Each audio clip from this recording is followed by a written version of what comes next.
اور اللہ نے رزق و دولت میں بعض کو بعض پر فضیلت دی ہے، تو جن لوگوں کو فضیلت دی ہے وہ اپنا رزق اپنے غلاموں کو تو دے ڈالنے والے ہیں نہیں کہ سب اس میں برابر ہو جائیں، تو کیا یہ لوگ نعمت الہی کے منکر ہیں؟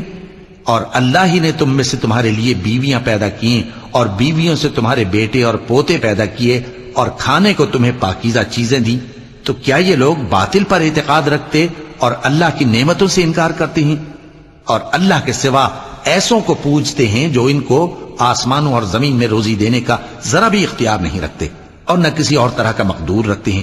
تو لوگوں، اللہ کے لیے غلط مثالیں نہ بناؤ، بے شک اللہ جانتا ہے اور تم نہیں جانتے۔ اللہ ایک اور مثال بیان فرماتا ہے کہ ایک غلام ہے جو بالکل دوسرے کے اختیار میں ہے اور کسی چیز پر قدرت نہیں رکھتا، اور ایک ایسا شخص ہے جس کو ہم نے اپنے ہاں سے بہت سا مال طیب عطا فرمایا ہے اور وہ اس میں سے رات دن پوشیدہ اور ظاہر خرچ کرتا رہتا ہے، تو کیا یہ دونوں شخص برابر ہیں؟ ہرگز نہیں، الحمدللہ، لیکن ان میں سے اکثر لوگ نہیں سمجھ رکھتے۔